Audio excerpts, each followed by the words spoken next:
I've made my way through some valleys and desert, believing that I'd get lost. I stood at the foot of what felt like Mount Everest, knowing I had the strength for the climb.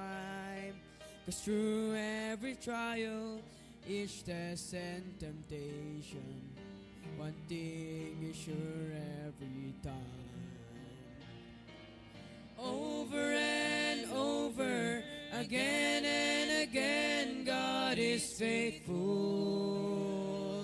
Over and over, again and again, through it all, He's made me able to stand and survive, to come through alive when it sure looked like I couldn't win. But Jesus is with me, so I'll claim the victory over and over again.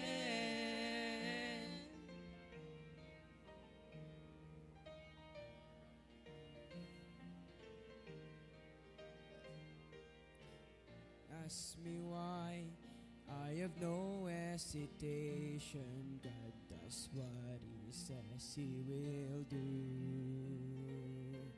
Well, I'll simply say every battle has taught me there's nothing He won't help me through. So why should I dwell on the hardships and struggles when I look just beyond them? I see the way this will end is with great celebration, and deep in my heart I believe. Over and over, again and again, God is faithful. Over and over, again and again, through it all, He's made me able to stand and survive, to come through alive when it sure looked like I couldn't win. But Jesus is with me, so I'll claim the victory over and over again. Over and over, again and again, God is faithful. Over and over, again and again, through it all, He's made me able to stand and survive, to come through alive when it sure looked like I couldn't win. Jesus is with me, so I'll claim the victory over and over again. Jesus is with me, so I'll claim the victory over and over, over and over, over and over again.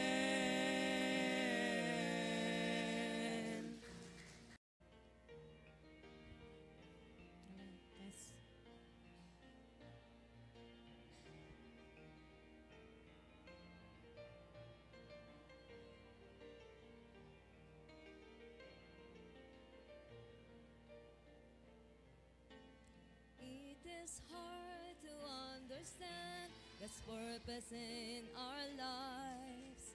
It is hard to obey the perfect will of God. But all we need to do is to trust Him with all our heart, because God is faithful every time. God is faithful every time. He will never leave you. God is faithful every time. He will now protect you. Oh,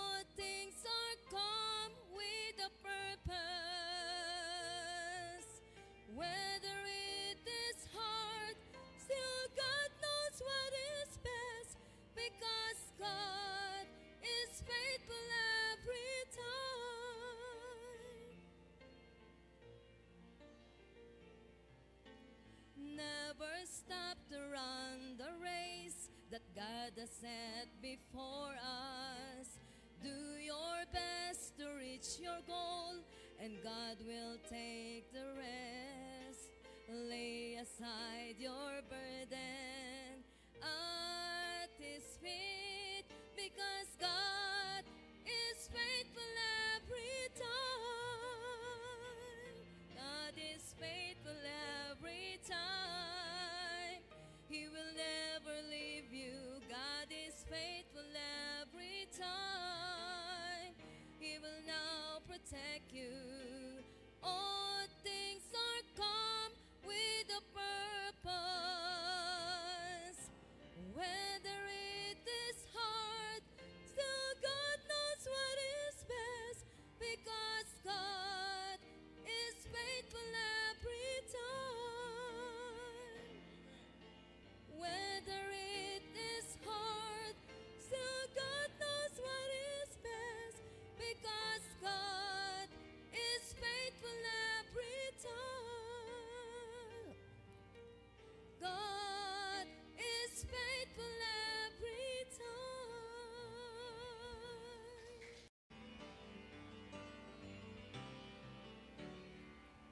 Lately I've been through some testing and trials. Felt like a detour that went on for miles. Standing here now looking back, I can say, Lord, I'm thankful.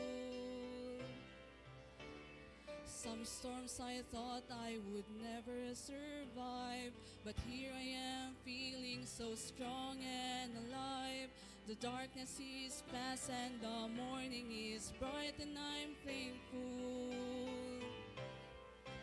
Lord, I'm thankful like David after Goliath, like Paul and Silas after the jail. I'm thankful like Daniel after the lions. Lord, I'm thankful. Thankful like Noah back on dry ground. Thankful like Lazarus finally on wood. Every beat of my heart wants to pound. I'm thankful, Lord, I'm thankful.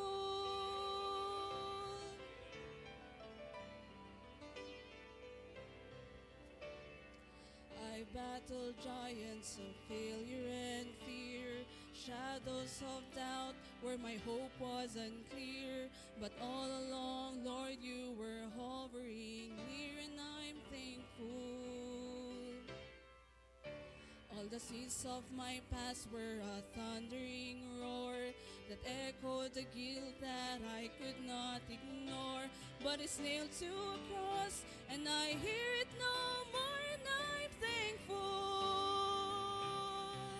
Lord, I'm thankful like David after Goliath, like Paul and Silas after the jail.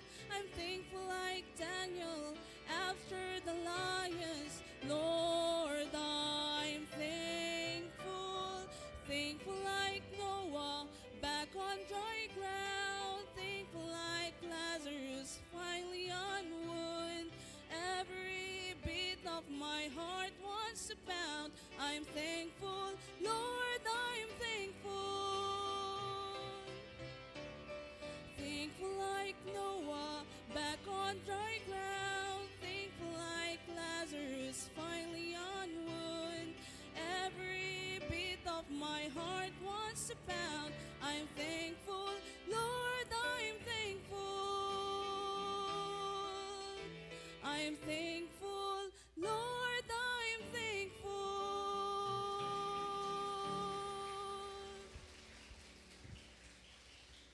Amen. All right. Good songs we heard. Amen.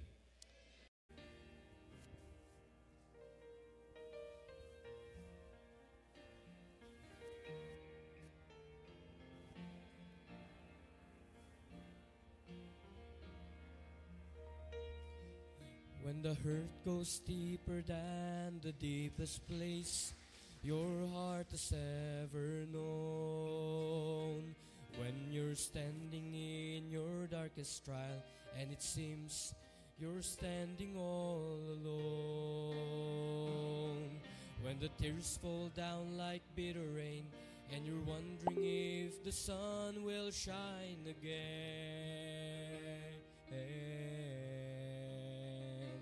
In the midst of disappointment, look around, you'll find a faithful friend. He's walked through my darkest valley, shining light upon the lily by the way. He has picked me up and held me when I thought I could not face another day. And when my heart had stopped its singing and my mind was simply searching for an end, I can tell you by experience, I found a faithful friend.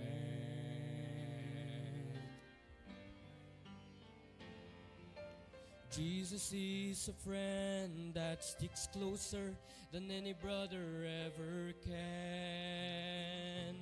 When the ones that you have trusted proven true, on Him you can depend.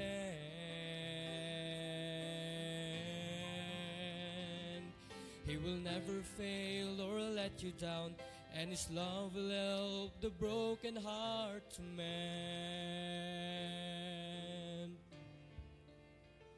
So pick up the broken pieces and turn around, you'll find a faithful friend. He's walked through my darkest valley, shining light upon the lily by the way. He has picked me up and held me when I thought I could not face another day. And when my heart had stopped its singing and my mind was simply searching for an end, I can tell you by experience, I found a faithful friend. He's walked through my darkest valley, shining light upon the lily by the way. He has picked me up and held me when I thought I could not face another day. And when my heart had stopped its singing and my mind was simply searching for an end, I can tell you by experience, I found a faithful friend. Oh, I can tell you by experience, I found a faithful friend.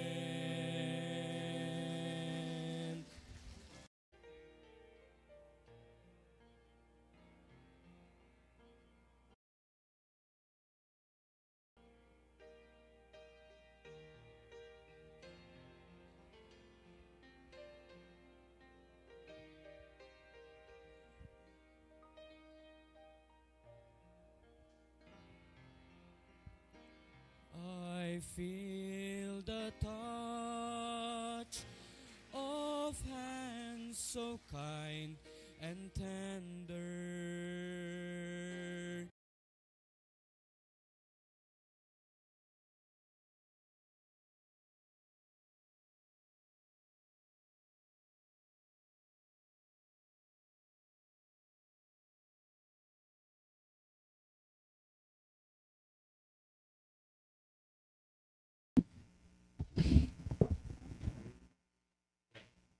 Amen. Good morning po sa ating lahat. Magandang umaga po.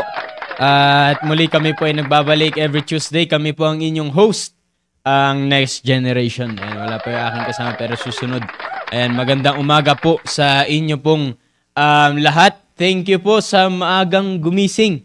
Ayan, at nakaabang sa ating programa every morning, Ayan, good morning po sa ating 12 na viewers. Gusto ko lamang po batiin muna kayo isa-isa. Pero kung, so comment, mas maganda po mag-comment po kayo para makita po namin na kayo po ay sumusubaybay at para mabati po namin kayo, para alam po namin, para kilala po namin sino po kayo. Ayan, good morning po, Ma'am Gina. Ma'am, good morning. Ayan, and kay Ma'am Heidi, good morning po sa inyo, Ma'am. Sir Salvador Bore, good morning po. And kay John Emmanuel na kanyang kasama dyan. Ma'am Joyce, good morning po sa inyo, Ma'am. Ma'am Rolin, good morning po. Ma'am Rachel, good morning. And of course, ang ating pastor, ayan, kasama niya ang mga full-time staff dyan sa taas. And si Sir Ariel, good morning, sir. And Ma'am Nelda, Sir Gilbert, and Sir Jonas. Good morning po sa inyo, Sir Jonas and Ma'am Verge. Good morning, Ma'am. Brother Philip and Sister Bea. Good morning sa inyo. Ayan, so, good morning po again sa bawat isa. This March, ang ating topic is all about about commitment in church attendance. Ayan, napakaganda ng ating topic na naman. Last month ay about committing to love God, commit to love God, and this time is all about committing in church attendance, being committed in church attendance. So, alam niyo po, mga kapatid, kung nakikinig kayo nung linggo, ay napakaganda na ng paliwanag ng ating pastor, and nung Sabado pa nagsimula. Commit in church to church attendance. Because again, pag sinabi natin commitment, it is an agreement. It is an agreement that we have to take in action deliberately. Di po ba? Ito ay kasunduan natin, but hindi nagtatapos doon. Pag sinabi mong nag-commit ka, nagkaroon ka ng agreement, but you will put it into action. Gagawin mo ito, mga kapatid, deliberately. When we say deliberately, it means consistent, tuloy-tuloy.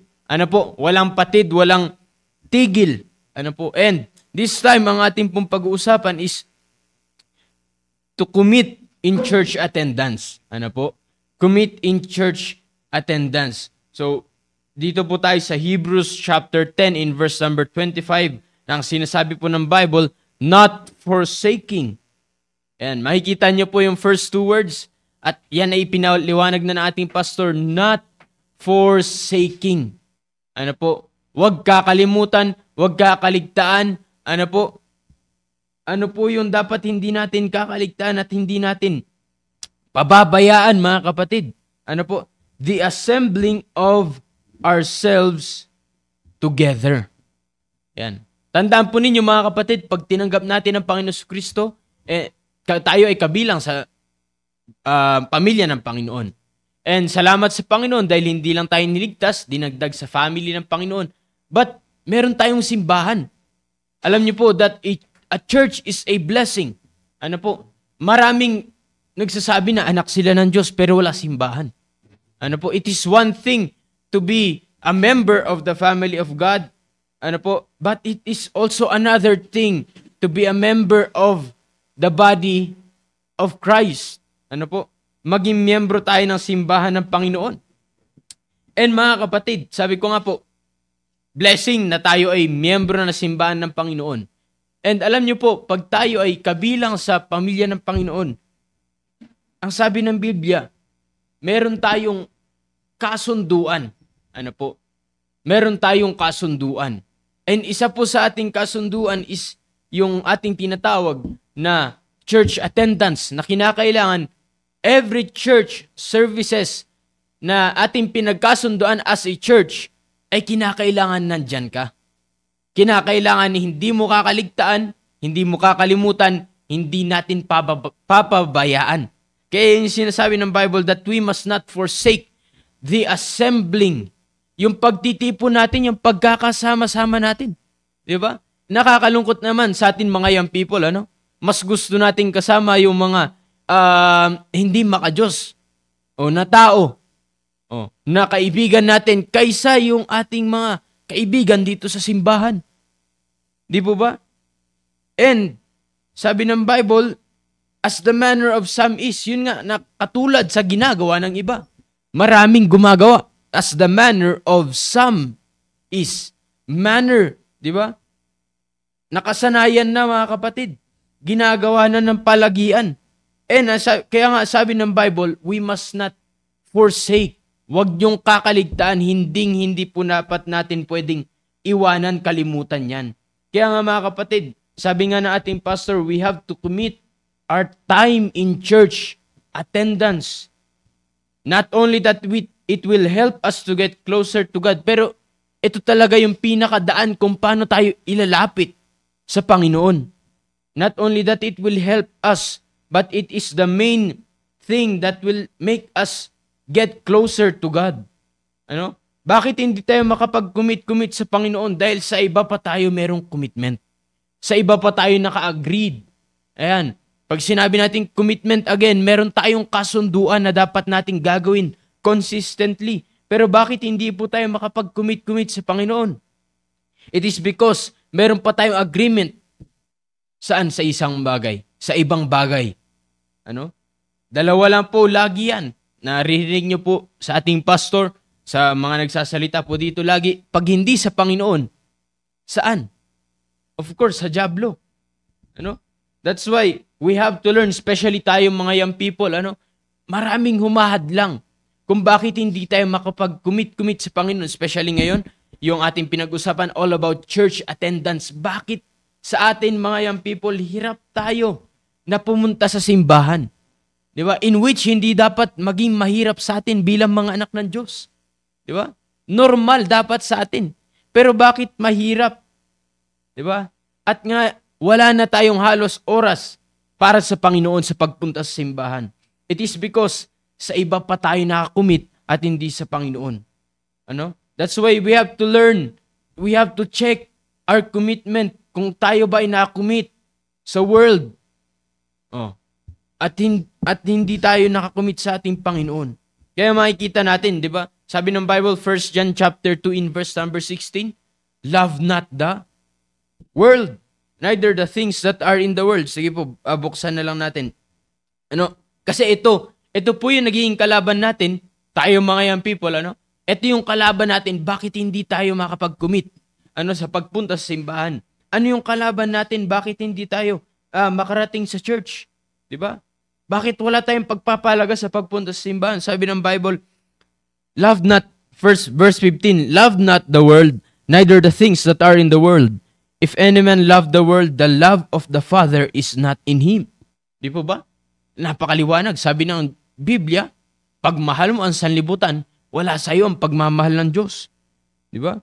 Kasi ang sanlibutan na ito ay punong-puno ng kasamaan, punong-puno ng kasalanan. At paano mamahalin ng Diyos yung kasalanan, mga kapatid? Ang Diyos ay banal. Siya ay hiwalay sa kasalanan. Kaya kung mamahalin mo ang mundo, mga kapatid, wala sa iyo ang pagmamahal ng Diyos. Verse 16, for all that is in the world. Ano po yung nasa mundo? Ano yung nasa sanlibutan? The lust of the flesh. Di ba? Alam niyo po ba, mga kapatid, mga kapwa ko yung people, kung bakit hindi tayo wala tayong pagpapahalaga sa pagpunta natin sa simbahan, wala pa tayong commitment to give our time in church attendance, sa pagpapahalaga sa bawat pananambahan natin, it is because nakumit pa tayo sa sanlibutan. We are committed, sa world na ito, sa mundong ito. And ano yung unang-unang makikita natin pag minahal natin yung mundo, pag minahal natin yung sanlibutan? Sabi ng Bible, the lust of the flesh. When we say lust, it means craving. It means our longing. It means desire for what is forbidden. Tandaan po ninyo, ibig sabihin ng lust, desire for what is forbidden. Biruin mo, nagnanasa ka sa isang bagay na hindi nararapat. Forbidden ay yung bawal, mga kapatid. Hindi maganda. Biruin natin, magkakaroon ka ng desire, magnanasa ka, meron kang kagustuhan sa isang bagay na hindi naman nararapat. Hindi maka-Diyos, mga kapatid. It is forbidden. Bawal. Diba? And the flesh, it means the natural man, the sinful man, the carnal man. Diba? Yung ating makasanlibutan na pagkatao, mga kapatid. Yung ating karnal na pagkatao. At alam niyo po ba, kung ang tao, yung ating sarili ang ating susundin, ang ating sarili kailanman hindi yan magkakagusto para sa Panginoon. Di ba? Kaya nga ano yung lust of the flesh? Makikita po natin yan sa Galatians chapter 5. Ayan. Tignan natin kung meron ba ditong maka-Diyos na bagay. Kung meron bang maka-Diyos na ninanais ang ating sarili, ang ating karnal na pagkatao. In verse number 19, sabi ng Bible, the works of the flesh are manifest, which are these: adultery, fornication, uncleanness, lasciviousness. Verse 20, idolatry, witchcraft, hatred, variance, emulations, wrath, strife, seditions, heresies. Verse number 21, envyings, murders, drunkenness, revelings, and such like, of which I tell you before, as I have also told you in time past, that they which do such things shall not inherit the kingdom of God. Nakita niyo po ba puro kasamaan? Puro masasama? Puro hindi maganda, puro bawal. And yan, yung nasa sanlibutan, mga kapatid. Biruin mo, dyan tayo nag-commit. Kaya hindi tayo makapag-commit para sa Panginoon. Tignan, biruin natin, ito yung mga bagay-bagay na humadlang sa ating pagpunta sa bawat pananambahan. Lust of the flesh, kagustuhan ng ating laman. Di ba? Lagi ko po itong sinasabi sa aking mga groupmates every time na may Bible study kami. Bakit kaya pag araw ng pananambahan, dun lumalabas yung ating maraming rason? Di ba? Bakit kaya pag linggo, dun pa mahirap bumangon? Bakit kaya pag linggo, dun pa tayo parang maraming gagawin? It is the lust of the flesh. Yan po ay kagustuhan ng ating laman, ng ating karnal na pagkatao. Lagi tayong lagi tayo ilalayo sa Panginoon at hindi ilalapit sa Diyos, mga kapatid. Kaya nga, alisin na natin yung kasunduan natin sa mundong ito. Sa sanlibutan ito, bakit? Andyan yung lust of the flesh. Ano po? Tuturuan lang tayo laging sundin ng ating sarili. Tuturuan lang tayo lagi na ilayo sa Diyos. Not only the lust of the flesh ang pumipigil, but ang sabi ng Bible, lust of the eyes. Maalala niyo yung sinabi po ng Bible sa Jeremiah that mine eyes affected mine heart? Ano po? Dahil kung ano ang lagi mong nakikita, ano po? Kung saan nasanay ang ating mata, isang araw mahirap nang alisin ang paningin mo dyan. Tandaan po natin yan. Di ba? Hindi tayo nasanay sa pagpunta sa bawat pananambahan.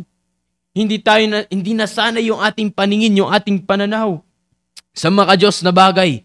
Bakit? Dahil nasanay sa mundo. Ano po? Kaya nga, makikita natin, mga kapatid, pag linggo, hindi nasanay yung ating mata, hindi nasanay sa maka-Diyos yung ating mga mata. Kasi, mga kapatid, pwede yang gamitin ng dyablo. Ano po? Ang mata ay ginagamit ng dyablo, mga kapatid. Ano po? Kaya sabi ko nga sa bawat isa sa atin, kung ano yun, lagi mo nakikita. Kung yun nakikita pa lang. Yung lagi mo nakikita, isang araw pag napamahal ka na dyan, pag nag-commit ka na dyan, may kasunduan ka na dyan, isang araw mahirap mo nang iwan yan. No? Kaya nga, mga kapatid, ito yung mga bagay-bagay na pumipigil sa ating paglilingkod sa pagpunta sa simbahan. Diba? Sa pagpunta sa simbahan, the lust of the flesh, the lust of the eyes, and ano yung pangatlo? The pride of life. Kayabangan. And ano sabi ng Bible sa Proverbs 16:18? Diba? Very familiar passage, mga kapatid. May maganda po bang maidudulot ang kayabangan? Sabi ng Bible 16:18, pride goeth before destruction. What goeth before destruction, mga kapatid? Pride. kayabangan, and an haughty spirit before a fall. In chapter 29, in verse number 23, marami pong verse na sinasabi ang Biblia na ang kayabangan ay hindi maka-Diyos at hindi ito tayo kailanman dadalin sa maayos na kahihinatnan. Verse 23, a man's pride shall bring him low, but honor shall uphold the humble in spirit. Pababagsakin tayo ng kayabangan, mga kapatid. Ibababa tayo. Kaya alam niyo po ba na hindi natin pwedeng sabihin na kahit hindi ako nagsisimba, okay lang ako. Yan po ay patunay na down ka na spiritually. Bumagsak ka na sa iyong spiritual na buhay. 'Di ba? Mababa na or bumagsak na yung iyong relasyon sa Panginoon. I-check mo yan. Pag sinasabi natin na ako okay lang ako, basta naniniwala ako sa Diyos, mahal ko ang Panginoon kahit hindi na ako magsimba. Yan po ay kayabangan, mga kapatid. That is pride. And if mga kapatid, kung tayo ay magyayabang sa Panginoon at sasabihin natin na hindi natin kailangan ang Diyos, ang salita ng Diyos, ang sabi ng Biblia, isang araw babagsak ka niyan. And patunay po na pag sinasabi natin yan, patunay yan na bumagsak ka na. Bagsak ka na spiritual. Yan. Ano po? Kaya nga, mga kapatid, ito yung mga bagay-bagay na umaadlang sa atin sa pagpunta sa simbahan, tayo mga young people. Ano? Bakit ako magsisimba dyan? Ano bang makukuha ko? Diba? Bakit ako magsisimba? Mas maganda, mamasyal na lang. Sa session. Diba? Ay, kaso nag-closing na ata, diba? Nag-closing na. Pero, mga kapatid, kahit walang okasyon na mga ganyan-ganyan, marami pa rin naiisip tayo mga kabataan na pupuntahan para lang hindi makapunta sa simbahan. Ba't ako pupunta dyan, di ba? Uupo-upo ka dyan, boring. Wala kang, sayang lang oras mo. Let me tell you, mga kapatid, mga kapwa kayong people, that is pride. Antay-antayin mo lang, babagsak ka. And, walang natuwa na bumagsak. Kung natawa ka na bumagsak ka, may problema ka sa utak. Kaya nga, mga kapatid, ito yung mga bagay-bagay na humahadlang sa atin. Lust of the flesh, lust of the eyes, the pride of life. Diba? And hindi lang yan. Isa pa yung money. Pera. Ano sabi po ng Bible? Ano po? The love of money is the root of all evil. If we will never know how to use money, money will use us. Ano? Kung hindi tayo marunong gumamit ng pera, ang pera ang gagamit sa atin. Diba? Kung bakit maraming mga young people na hindi nag-a-attend sa bawat pananambahan, anong rason? May gagawin ako may trabaho ako. Di po ba? Sabi ng ating pastor, wag nating gamitin yung ating trabaho na ibinigay ng Diyos para hadlangan yung ating pagpunta sa simbahan. Di ba? Wag nating hayaan na yan ay gamitin ng dyablo. Ano po? Wag nating hayaan na itong mga bagay-bagay na ito ay gagamitin ng dyablo para ma-miss natin ang bawat pananambahan. Kaya nga napakaganda ng ating pinag-uusapan, we have to commit not to miss every church services, every church programs, activities ng ating simbahan. Kinakailangan, hindi natin imimiss yan, wag nating i-forsake, wag nating kalilimutan, wag nating kaliligtaan. At mangyayari lamang yan kung tayo ay magkukumit sa Panginoon. Kung wala tayong commitment sa Diyos, ito ay patunay na meron pa tayong kasunduan na hindi napuputol sa mundo. Diba? Kaya nga meron yung lust of the flesh, lust of the eyes, the pride of life, yung pagmamahal natin sa pera, na kung bakit hindi natin maiwan-iwan yan. At ang nakakalungkot, yung iniwan natin ay yung pagpunta sa simbahan. Paikinig natin na salita ng Diyos. Kaya pag church services ay wala tayo sa bahay-sambahan, mga kapatid. Because of the world. Nasusunod ang ating gusto. Nasusunod ang ating flesh. Ano po? Hindi na natin maalis ang ating mata sa mundong ito because of the lust of the eyes. Di ba? Kaya nga ano po sabi ng Bible, we have to walk by faith and not by sight. Hindi yung ating paningin, hindi yung ating nakikita. Dahil marami tayo nakikita na labag sa Diyos. Pero kung tayo ay magkakaroon ng pananampalataya sa Panginoon, especially in committing our time in church attendance, ito yung napakaganda na matutunan natin. Kaya nga ayaw mag-involve sa simbahan because of pride. Diba? Because of money na ginagawa nating hadlang. Pero mga kapatid, it is very important na makita natin ang kahalagan ng pagpunta sa simbahan. Ano po? Ang pagpunta sa bawat pananambahan, it will make us get closer to God at ilalayo tayo sa sanlibutan. Diba? Ang nakakalungkot sa ating mga kabataan, mas gusto natin na malapit tayo sa mundo. Malapit tayo sa sanlibutan. Diba? Mas gusto natin yung hindi maayos na gawain. Diba? Kaya nga, again, sabi ko nga sa inyo, yung meaning ng lust, desire for what is forbidden. Kung ano pa yung bawal, di ba? Kung ano pa hindi nararapat, kung ano yung hindi pa tama, bakit doon tayo? Di ba? Bakit yun ang ginagawa natin? Bakit doon tayo nakakumit? Di ba? Pero bakit kung ano pa yung maka-Diyos, doon tayo hirap na hirap? Di ba? Doon tayo hirap na hirap at ang nakakalungkot, yun yung kinakaligtaan natin. Yun yung fino-forsake natin. Yun yung kinakalimutan natin. Pero mga kapakayang people, sana matutunan natin, that we have to make a commitment in church attendance. Kinakailangan matutunan natin, na pahalagahan ang bawat pananambahan. Kaya nga po, mapansin ninyo, inuna natin yung committing to love God. Alam niyo po ba, mahirap pumunta sa simbahan kapag hindi mo mahal ang Panginoon.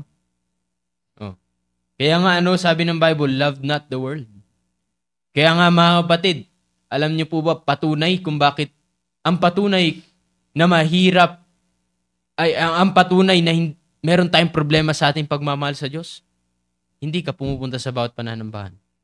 Hindi po natin pwedeng sabihin na okay tayo kahit walang simbahan.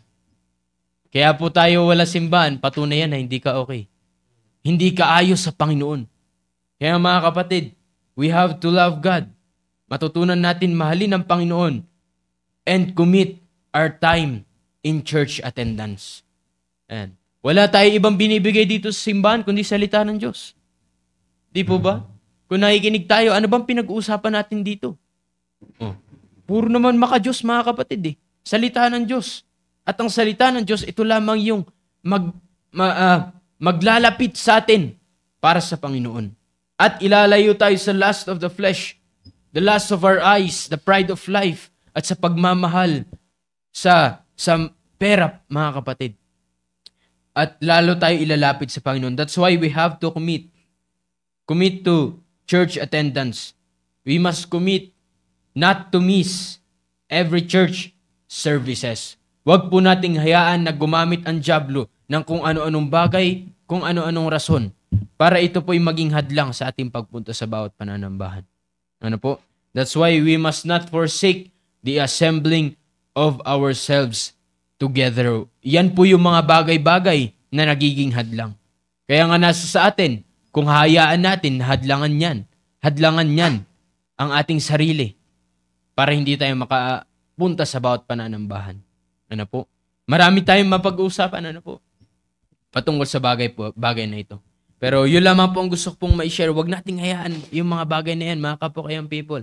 Huwag nating hayaan yung sanlibutan, na hadlangan tayo sa pagpunta sa bawat pananambahan. Kundi mag-commit tayo, dapat kung ano yung kasunduan natin, ito'y pagtibayin natin at kinakailangan huwag nating kakaligtaan. Huwag nating kakalimutan. Ano po? So, yun lamang. And patuloy po tayong makinig para meron tayong maunawaan sa salita po ng Diyos. Yun lang po. Maraming salamat. Pakinggan din natin si Brother Negong. Yun po, napakaganda po ng topic natin kasi magkadugtong na yun nga. Yung sinabi ko nga po nung last at napakinggan ko rin ito sa ating pastor na kapag anak na tayo ng Diyos ay iba na tayo, di ba? Sinabi po natin yun sa 1 John chapter number 3 na meron na tayong love of the Father, di ba? Na yun yung salvation At nakakalungkot lang na minsan nakita ko rin to sa area kaya marami ring may kabataan doon na nawala na maraming kabataan doon na nawala mga kasing age din namin. Kasi kapag pupunta tayo sa church nakakalungkot, yung gusto pa rin nating i-fulfill ay yung lust of the flesh natin. Kasi parang parang ganito yan. Sabi ng Bible, love not the world, neither the things that are in the world. So, dahil nandun yung lust of the flesh, lust of the eyes, pero nakakalungkot niyan, minsan tayo bilang isang kabataan. Wala po akong pinapatamaan pero lahat po tayo kasali dito. Sabi ng Bible, lust of the flesh, yan ay hindi sa Diyos. At kaya marami minsan nawawala sa church ng mga kabataan dahil pupunta lamang tayo sa church and then parang may gusto tayong makita or yung trend ngayon na na kapag pupunta ka sa church is parang banal-banal ka ganun, parang mabait ka. Di ba? Yung trend kasi na yun ngayon. At yun ay hindi natin alam na minsan pupunta lamang tayo sa church ay para na-fulfill pa rin natin yung lust of the flesh, di ba? Yung lust of the flesh. Sabi ng Bible, lust of the flesh. Sabi ng Bible, for all that is in the world, the lust of the flesh and the lust of the eyes. Parang yan yun, kilala to ng mga kagrupo ko. Merong sinusundo dati yung kasamahan namin sa area. And nung nawala yung nagsusundo, nawala na rin itong lalaking ito. And so napansin ko, kaya pala to nagsisimba kasi ganun. O, di ba? Kaya, nung kapag ini-invite ko na ngayon, marami ng rason dahil nag-church lamang minsan dahil gusto niyang makita yung may gusto siyang makitang particular na person, di ba? Kaya nga, kapag tayo, tandaan po natin na it is a command of God na tayo ay magsimba. Hindi lamang dapat tayo magsimba, kundi tayo ay mag-attend. Di ba? Dapat tayo po ay mag-attend, not for attendance, dahil alam po natin na para sa atin lamang din yun. Sabi ng Bible, not forsaking the assembling of ourselves together. Diba? In connection po sa ating last topic, kung mahal po natin ng Diyos, tayo ay nag-commit na mamahalin natin ng Diyos, magko-commit din tayo na gagawin natin lahat ng kung ano yung sinasabi ng Diyos. Diba? Kaya nga po, yun nga, nakakalungkot minsan na sa church attendance, hindi maliwanag yung natin. Parang hindi maliwanag yung reason natin. Dapat magkaroon tayo ng reason. Sabi ko last, dapat magkaroon tayo ng reason na bakit ba tayo magko-commit sa mahalin ng Diyos. Diba? Ganun din po sa ating church attendance. Ano ba yung reason natin? Kaya nga, parang ganito yan. Sa mga ministries po natin, ay dapat may particular na reason ka para hindi ma-fulfill yung lust of the flesh mo. Parang sa aming mga musician, dapat may mga rules kami bilang musician na dapat ang nai-exalt sa aming pagpi-play or sa mga music na inaano natin ay walang iba ang Panginoon. Pero kapag nagano na po yung lust of the flesh dyan, kapag bumira na sa amin yung lust of the flesh dyan, lumalaki na yung ulo namin. O ano na nangyari?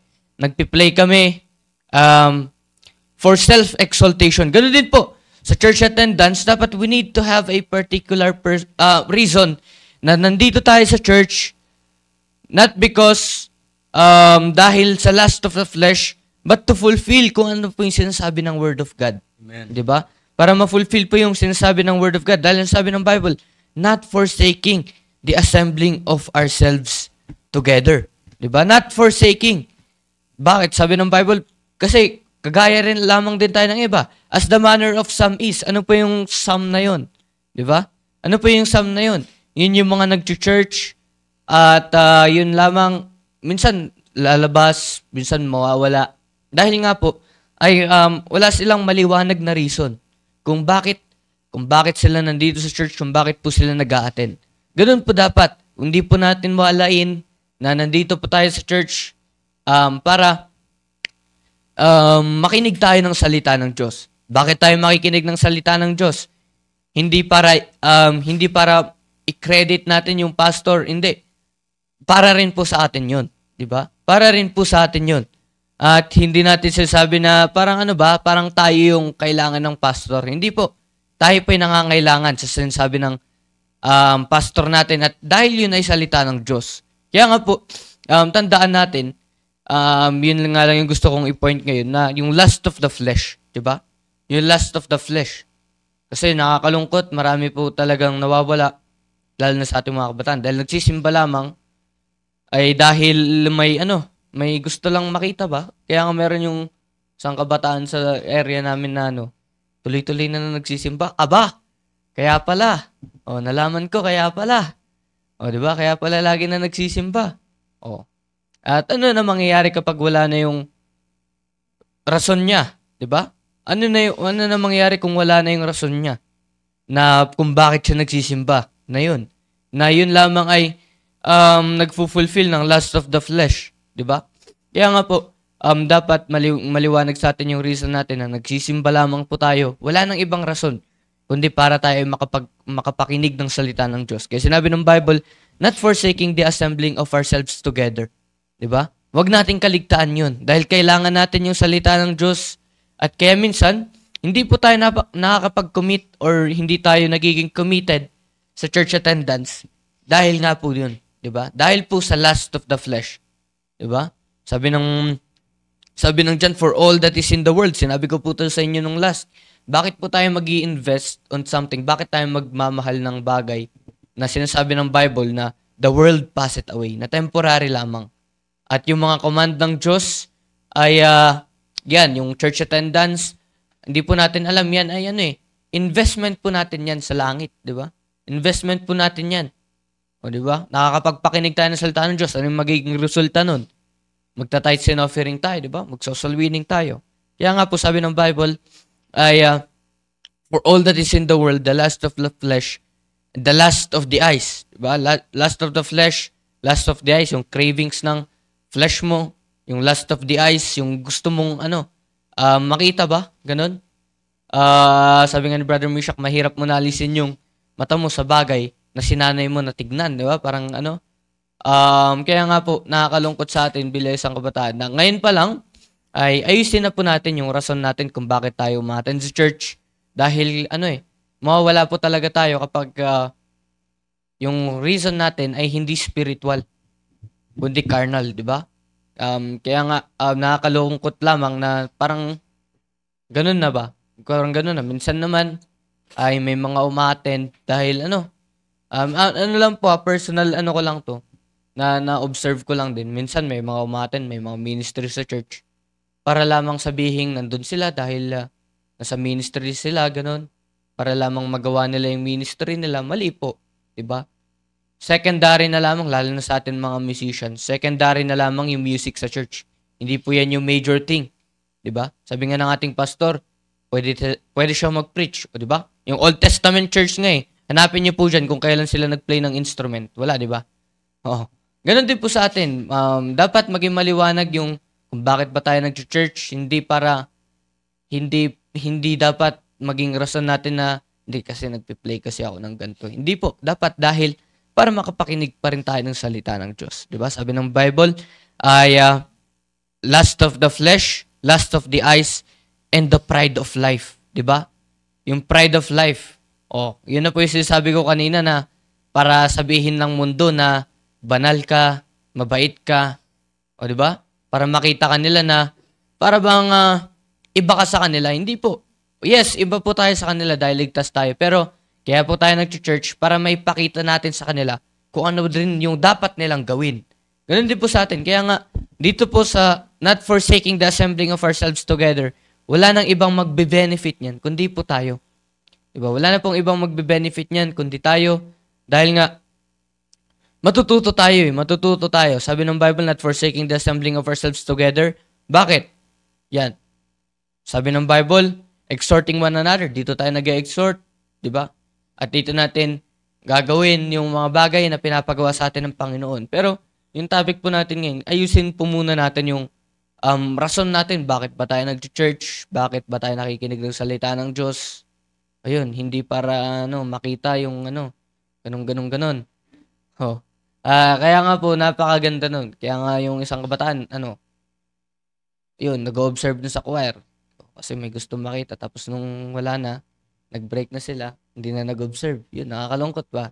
Oh, di ba? Kaya nga po, ayusin natin yung rason natin kung bakit ba tayo nag-church dahil wala na po dapat ibang rason kundi para para ma-fulfill natin yung sinasabi ng Bible at makapakinig tayo ng salita ng Diyos na yun yung mag-feed po sa atin spiritually, 'di ba? Yun nga po nakakalungkot ay nag-church tayo pero yun, lust of the flesh, lust of the eyes. Lust of the flesh, lust of the eyes, and the pride of life. Pa rin yung na-fulfill natin. Nakakalungkot po yun. Kaya minsan, hindi na po tayo nagiging committed, di ba? Nawawala na tayo or magsisimba lamang tayo minsan-minsan, sulpot-sulpot, or nawawala tayo. Nung una, nagsisimba, biglang mawawala. Dahil po, ay siguro hindi po maliwanag yung rason natin. Maliwanag naman sa Bible na kapag mahal mo ang mundo, hindi mo pwedeng mahalin ng Diyos. Diba? Hindi mo pwedeng mahalin ng Diyos kung mahal mo yung mundo. At yung church attendance, dyan po natin matututunan lahat ng patungkol sa ating spiritual. Diba? Minsan sinasabi natin, nagbabasa naman ako ng Bible. Diba? Nagbabasa ng Bible, sabi ng Bible. Yung pakikinig at pakikinig ng salita ng Diyos, yan yung dyan tayo mag-grow. Diba? By hearing and hearing the Word of God. Diba? Yun yung sinabi ng Bible. Hindi naman reading. Diba? Bakit? Dahil purpose ng Panginoon yun na tayo ay makapakinig ng salita ng Diyos. Purpose yun ng Panginoon kung bakit kung paano tayo mag-grow. Diba? Grow. Ano yun? Yung church. At sa church attendance, sa pag-attend natin ng church, ay may ipapakita natin sa iba na mahalaga yung salita ng Diyos. Mahalaga po yung salita ng Diyos. Kaya ngayon, ay kapag nag-church tayo, lalo na sa ating mga kabataan, wala pong dito, walang exempted sa atin. Kahit kami po, di ba? Dapat ayusin po natin yung reason natin, bakit ba tayo umattend ng church? Bakit ba natin ginagawa yung mga ministries natin? Is it to fulfill the lust of the flesh and the lust of the eyes? Or yung i-fulfill natin yung sinasabi ng Bible na not forsaking the assembling of ourselves together. Diba? Kaya nga po, I hope na naging encouragement po ako sa inyo umaga. Tandaan po natin na command yan ng Diyos sa atin. Command yan ng Diyos sa atin. So malawak po yan. Marami pang pwedeng pag-usapan dyan sa verse na yan sa Hebrews 10:25. Amen. Alam nyo, napahalaga yung sinasabi ni Brother Negong na yun. Ang nakakalungkot kasi na yung pagpunta sa simbahan parang nagiging ritual na lamang. In which, yan ay kaugalian pa nung wala pa tayo dito sa Kristiyanong simbahan natin. Diba? Tignan ninyo po yung mga ibang simbahan. Example, yung mga Katoliko. Diba? Pupunta lang yan sa simbahan, diba? Dahil bilang ritual. At pag nagsimba ka, relihiyoso ka na. Diba? Pambira, relihiyoso na kasi nagsimba daw eh. Nagsawsaw, nag-sign of the cross. Wow. Diba? Malinis na. Dito sa simbahan, iba po dito mga kapatid. Iba tayo. Pag tinanggap mo ng Panginoon, hindi ka lang pupunta sa simbahan para ito pinag-uusapan natin na church attendance, minsan na misunderstood natin na just for attendance, no? Na basta pupunta ka lang, makita ka lang na nandun ka sa simbahan. Di ba? Hindi po ganun. Dito natin mapag-uusapan mga kapatid, bakit tayo pupunta sa simbahan? Ano ba dapat yung tamang kaisipan ba't ka pupunta sa simbahan? Di ba? At dapat paglabas mo sa simbahan, merong pagbabago. Mga kapatid, anong nangyayari? Kaya ngayon sinasabi ko po, maraming hadlang talaga sa pagpunta sa simbahan. And sa pagpunta sa simbahan, maraming humahadlang. Kahit po sa kahit yung nasa simbahan na tayo, yung makikinig tayo na salita ng Diyos, marami pa ring humahadlang dyan mga kapatid. Maraming kagamitan ang dyablo para kahit nasa simbahan ka, nasa loob ka ng simbahan, present ka sa simbahan, present yung physical mo pero yung utak mo, yung ating spiritual, yung ating puso ay wala dyan. Pwede mangyari na nakaupo tayo sa simbahan, nakaupo tayo sa church building pero wala yung puso natin doon. Pwede mangyari yan. Kaya nga pag uwi, walang tinanggap na salita ng Diyos. Walang pagbabago sa buhay. Ganun pa rin. Kaya nga ano nangyayari? Sunday morning nandyan, pero afternoon wala na. Wednesday, wala na rin. Saturdays, wala na. Diba? Kasi nga, pupunta lang sa simbahan, pero wala naman talagang tinatanggap na salita ng Diyos. Wala namang natututunan. Kaya nga po mga kapatid, pag wala kasi tayo natutunan, walang mababago sa ating buhay. O diba? E di, kung walang nababago, ba't ka pa magsisimba? Di po ba? Wala rin naman nangyayari pala eh. Parang yung dating buhay rin lang natin. Kaya nga mga kapatid, kinakailangan, meron po tayong maliwanag na rason bakit pupunta sa simbahan. Ano po? Ang pagpunta po sa church ay pinagpipray yan. Bago ka pumunta sa simbahan. Diba? Kinakailangan kakausapin natin ng Panginoon na pag pumunta tayo sa simbahan ay meron tayong matututunan, meron pagbabago, at pag uwi natin ay meron tayong daladala na salita ng Diyos. Di po ba? Kaya nga, napakahalaga po na ating pinag-uusapan na meron dapat tayong commitment na maliwanag sa church attendance. Ano po? Hindi natin mamahalin ang pagpunta sa simbahan hanggat hindi po tayo nagko-commit sa pagpunta po ng ating simbahan. Ano po? Kaya nga, napakahalaga po ng pagpunta sa church. Napakahalaga ng pagpunta sa simbahan. Especially tayong mga young people, high schoolers. Ayan. Kaya nga, kinakailangan huwag nating hayaan na mag-miss tayo ng bawat pananambahan. Diba? Mga young people, high schoolers, kinakailangan, ngayon pa lamang ay kinakailangan matutunan natin na mag-commit sa bawat pananambahan. Biruin mo, high schooler ka pa lang, pa-absent ka na. Bakit? Anong rason? Dahil maraming assignments, projects, diba? Kung ano-anong ginagamit na rason natin para hindi makapunta sa simbahan eh. How much more kung nag-college ka na? Mas stuck na yung mga activities niyan eh. Nagkatrabaho, tapos magkakatrabaho ka. Ngayon pa lamang high schooler ka, hindi pa natin natutunang mag-attend ang bawat pananambahan. Di ba? Pero mga kapatid, ito yung kinakailangan maayos natin, pahalagahan natin. Kaya sabi ng Bible, we must not forsake the assembling of ourselves together. Huwag nating hayaan, nakakalimutan natin, kakaligtaan natin, parang okay lang, normal lang na hindi ka nagsisimba. Di ba? As the manner of some is. Di po ba? Kung yung iba, okay lang sa kanila. Pero sabi ng Bible, huwag nating gagayahin. No? Huwag nating hayaan na kaligtaan natin yan. Katulad sa ginagawa ng iba. Ano po? And sabi ko nga po, ano po yung mga humahadlang sa ating pagpunta sa simbahan? Andyan yung ating kagustuhan ng ating laman. Di po ba? Nagdi-desire tayo sa mga bagay-bagay na hindi naman nararapat. Nararapat po ba na paglinggo? Nasa pasyalan ka? Nararapat po ba yun? Bilang isang anak ng Diyos? Bilang kabilang sa simbahan ng Panginoon? Of course, hindi. Pero bakit nandiyan ka? Wala ka sa simbahan. Because of the lust of the flesh.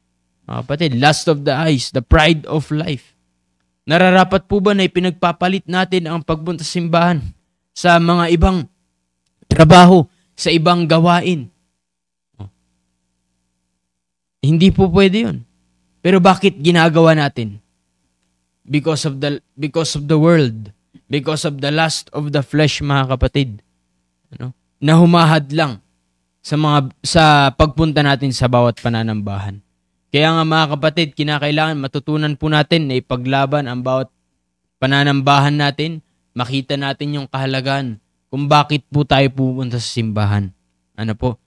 Lahat po ng mga meron tayo sa ating buhay, gamitin po natin yan na rason upang tayo ay mas lalong pumunta sa simbahan, makinig na salita ng Diyos, pahalagahan yung Word of God na ibinibigay sa atin.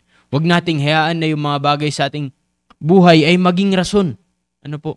Para tayo ay lumayo at hindi mag-attend. Kaligtaan ang bawat pananambahan natin.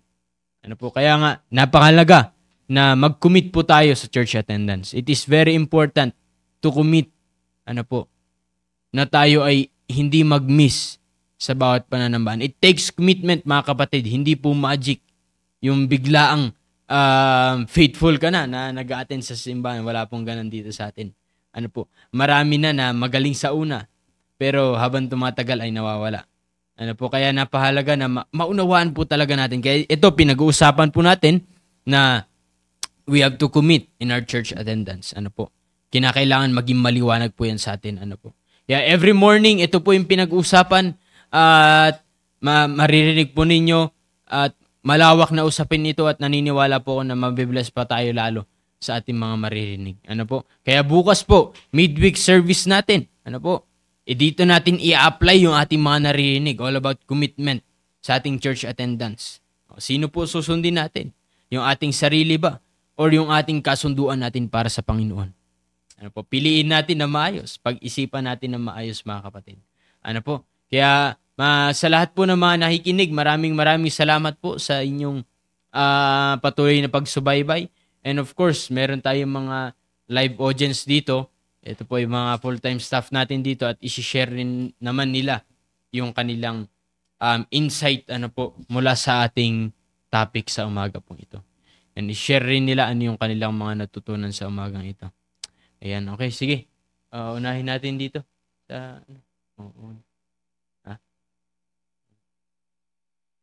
And Sir Mark, paki-ano mo nga yung camera natin. At una na kayo dito. Tapos dito sa kabila. And para i-share nyo rin yung natutunan ninyo sa mga viewers natin.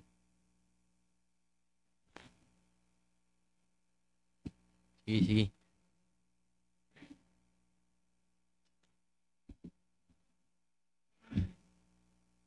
Ating lahat at natutunan ko po ay kailangan po natin na mag-commit na mag-attend sa bawat pananambahan at huwag po tayo gumawa ng rason para hindi po tayo magsimba.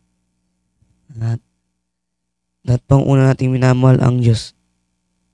At pag magmahal po natin ng Diyos, dapat po inuuna po natin yung ating ministry. Ayun lang. Morning po sa ating lahat. Ang natutunan ko po ay dapat po pahalagaan natin ang pananambahan po at dapat po tayo ay mag-attend sa church hindi po para sa attendance kundi para makapakinig po tayo ng salita ng Diyos at dapat paglabas po ng simbahan dapat may pinagbago tayo at dapat isa puso po natin ang salita ng Diyos upang may matutunan po tayo at huwag nating hayaan na may mamiss tayo na pananambahan at dapat mag-commit po tayo sa church attendance. Yun lang. Good morning po sa ating lahat. Ang natutunan ko po ay kinakailangan po natin na pinapahalagan ang pagpunta sa bahay-sambahan at dapat alisin natin ang ating sarili sa sanlibutan at yun lang po. Good morning po sa atin po lahat. Ang natutunan ko po ay dapat wag po tayo sumama sa kamunduan at dapat po magsimba po tayo everyday at wag po Simba daw everyday. Mahalin po natin yung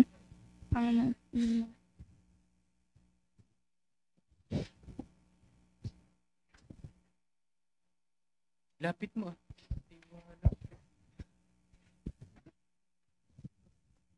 Good morning po. Natutunan ko po ay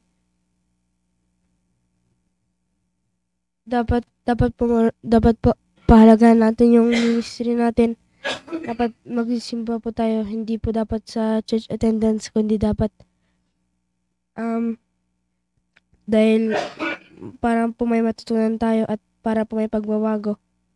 At dapat po magkaroon po tayo ng commitment sa Panginoon at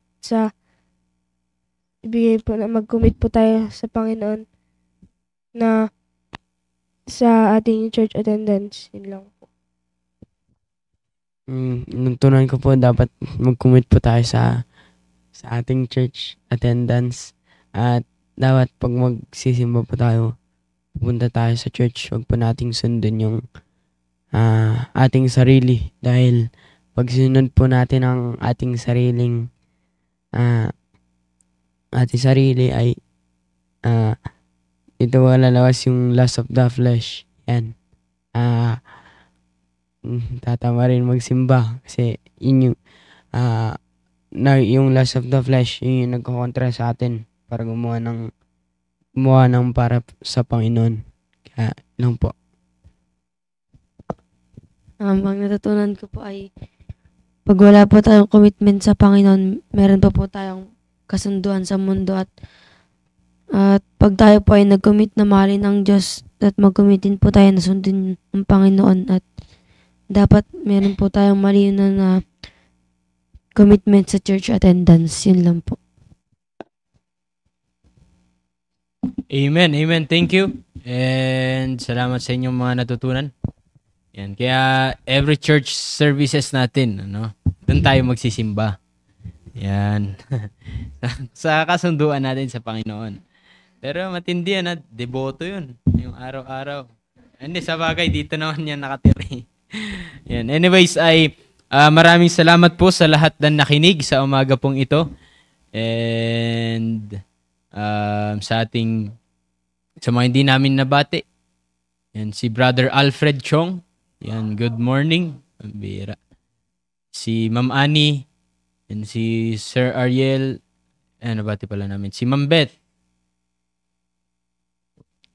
Sir David. Si Ma'am Heidi. Sir Gary. Yan, Sir Gary Lubungan. Yan, si Brother Alexander. Sino pa? Ang dyan? Nabati na ata natin lahat. Ayan, okay. Nabati na natin lahat yan.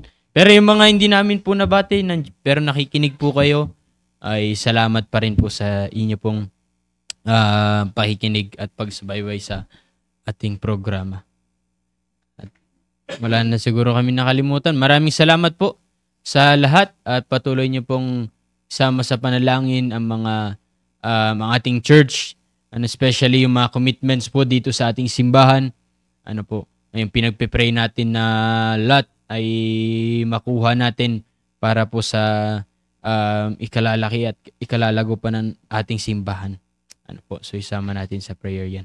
Ingat po kayo sa buong maghapon, yung mga papasok sa school at sa mga trabaho, ingat po kayo at tayo po ay magwawakas na po sa panalangin. Tayo po ay manalangin. Dakilang Diyos, salamat Panginoon sa narinig namin na inyo pong salita sa umaga pong ito, all about commitment in church attendance, at dinadalangin namin Panginoon na ito pong pag-aaral namin ay matutunan po ng bawat isa na pahalaga ng pagpunta po sa bawat pananambahan po Panginoon.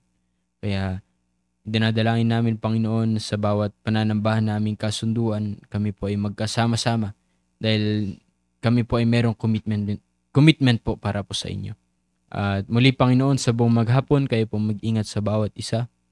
Mga magtatrabaho, papasok po sa school, ay kayo po mag-ingat at wala pong ibang may tataas, kundi po kayo po Panginoon. Patuloy niyo pong gamitin po ang bawat isa sa paghahayag po ng inyo pong salita, sa pag-share po ng inyo pong salita po Panginoon. At patawad po sa aming pagkukulang at pagkakasala. Ito po aming dalangin sa pangalan ni Jesus. Amen. Thank you po sa lahat po na nakinig. And, from Taiwan pala si Sir Gary yan. Thank you po, sir. And sa lahat po na nakinig, maraming salamat po ulit and God bless po sa inyo. Thank you po.